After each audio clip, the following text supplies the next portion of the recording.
What's going on, guys? My name is Joe. You can find me everywhere online at Tattoo Theist. You can find the Thesis podcast on Apple and Spotify, as well as YouTube. Just search Thesis.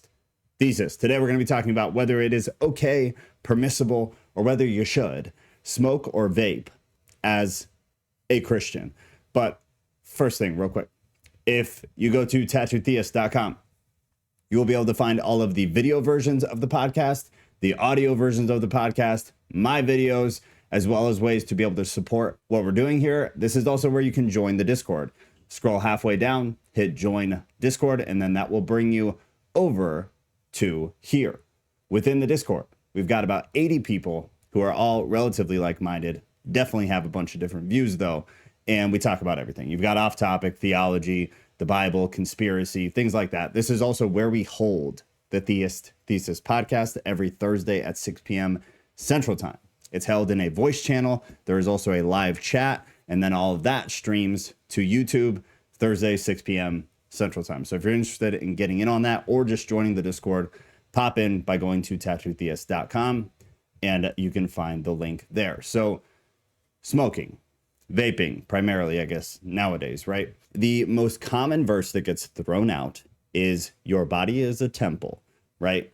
Here is my problem with this, is that the body is a temple verse has absolutely nothing to do with smoking or vaping, right? So you have to stretch it to apply it to that. We'll talk in depth about why you cannot do that. That verse is about something specific. So here's the deal. We addressed the body is a temple debacle when I did the tattoo video on TikTok that has almost 3 million views. In that, the body of the temple verse cannot be applied to whatever you want to apply it to, right? You can't do it. It doesn't work. Paul was speaking to a sexually broken church. Go read the chapter. Go read the entire epistle. And if you do that, it's going to break down basically into 4 key points, okay? Point number 1, sexual immorality is a category of sin that is above other sin. It's the only indication within the entire Bible that tries to tell us that there is a type of sin that is worse than other sins. It's the only time.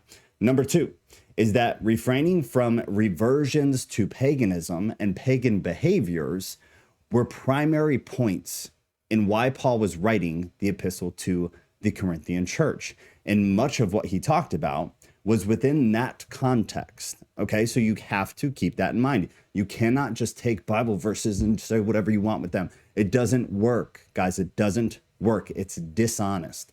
Number 3, that Christian behavior is open to adiaphora. Google that. Adiaphora is something that you need to understand if you're anyone who is going beyond surface level within biblical studies, right? Or if you're anyone who is going to apply Bible verses to modern day things, you have to understand the concept of adiaphora. Number 4 is setting a good example for Christians and unbelievers alike. That was a big point within the epistle to the Corinthian church, the first epistle from Paul. Okay, so our adiaphora is very important. It's extremely, extremely, extremely important. However, when unbelievers or weak Christians could stumble due to your actions, you are responsible to practice restraint from participating in whatever that action is. So remember what Paul said about the Christians eating meat that was sacrificed to idols. If you are alone or if you are with strong believers, even if you're aware the meat was used in pagan practices, you're free to eat the meat. That's what he said.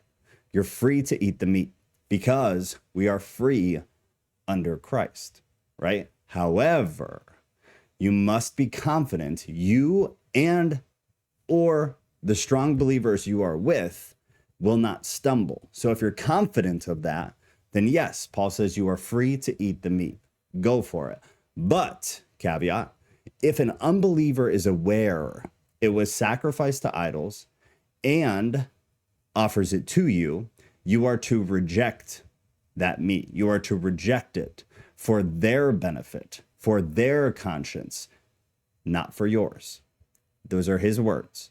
So if the unbeliever or the weak Christian understands that that meat had been or could have been sacrificed to idols and offers it to the strong Christian is to reject the offering for the benefit of the unbeliever, not for their own benefit, because we are free under Christ. And in this context, we are strong Christians. So we're confident and comfortable practicing that freedom under Christ. So on one hand, I agree. Smoking and vaping are things Christians should not do. Kind of point blank, kind of period. But not because your body is a temple. That is not why. Not even a little bit is that why. It's not because your body is a temple. That verse is used 100% out of context. Thus, using it is biblically, theologically, and exegetically dishonest. Don't do it. Don't do it. Don't do it. Don't do it. Don't do it. Temple verse is about sexual immorality, and that is all. You cannot then just apply it however you would like. It's got nothing to do with tattoos. It has nothing to do with smoking, and it even has nothing to do with eating junk. It has only anything to do with sexual immorality. So if you're going to discuss this topic of smoking and vaping with someone, you need to go with number 4 from our list of the topics within 1 Corinthians, right? Which was being a positive, strong Christian example to the weaker ones and to the unbelievers. Unbelievers seeing this, or weak Christians seeing you smoke or vape, it's just setting a bad example and could cause weaker Christians to stumble, right? So, consider as a strong Christian, say once a week, you vape out in the backyard at the bonfire with the wife, and you guys have great, deep conversations that builds up your relationship. That's freedom under Christ. You are free to smoke a vape at the bonfire with your wife while you're doing relationship building. You're free to do that. However, if you then invite some weaker than you Christians over, or unbelievers that you are trying to bring to Christ, and then vape, then what you're doing, sure, you're still free to do it. You're still free under Christ. It's your adiaphora. However, you are putting other people in a position to stumble or to have a bad example or bad understanding of what it means to be a Christian. So is that something that you want to do? No, it is not something that you want to do. Because like Paul said, you need to be concerned with their conscience, not your own. You know your comfort level, you know your confidence, you know how deep and how full and fulfilled your walk with Christ is. You do not know theirs. So for their conscience, that's a bad move, and you should not be doing that, right? So also please notice the absolute hypocrisy that you'll hear many times when those who may condemn the smoker or the tattooed person, or even someone who swears, but that individual who's condemning those people is shoveling McDonald's into their mouth without a second thought, right? A food that is more poison than sustenance, and certainly more damaging to the body than vaping. That's absolutely true. Eating trash food consistently, like McDonald's, is more damaging to your body. So if you want to say the temple, if you want to bring the temple verse, those are the same people that eat fast food every day, or eat fast food even 3-4 times a week. That is more damaging to your body than the once a week bonfire smoker with their wife in private in the backyard. It's hypocritical. And honestly, it's just kind of silly. You just look silly. Okay. I'm going to leave it at that because I end up making poor word choices. So does their hypocrisy make your choices okay though? Certainly not. Certainly not. Just because they're hypocrites and shoving McDonald's in the mouth still doesn't justify your vaping whatsoever. Not at all. So don't get me twisted.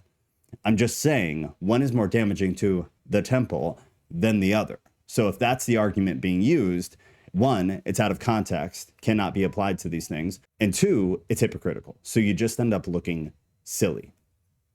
So are you free to smoke and vape? Sure, you are. But scripture also says all things are lawful, but not all things are good. All things are lawful, but not all things build up. So at the same time, all things are lawful, meaning we are free under Christ to do these things. However, does it build up? Is it helpful? And if the answer is no, then it's probably something you should not be doing, right? It's fairly simple when you really start to break these things down. So is it damaging to your health? Yes. Is it addictive? Sure is. Does it set a bad example if you do it in public where other people can see? I believe personally that it does. It sets a bad example. So should you, as a Christian, be vaping or smoking? My opinion is no, you should not, because of all of these reasons. It is lawful to do so, but it is not helpful. It is lawful to do so, but it does not build up. Okay, so being mindful of those things. But again, going back to the once a week vapor in the bonfire with the wife out back, building the relationship, you could argue maybe it builds up in that scenario. But could you do that same thing without smoking the vape? Absolutely, you could.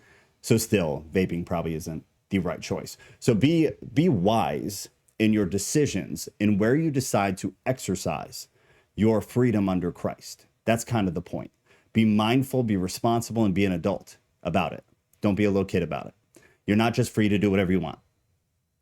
You have freedom under Christ within boundaries. And most of those boundaries have to do with what are you doing to other people?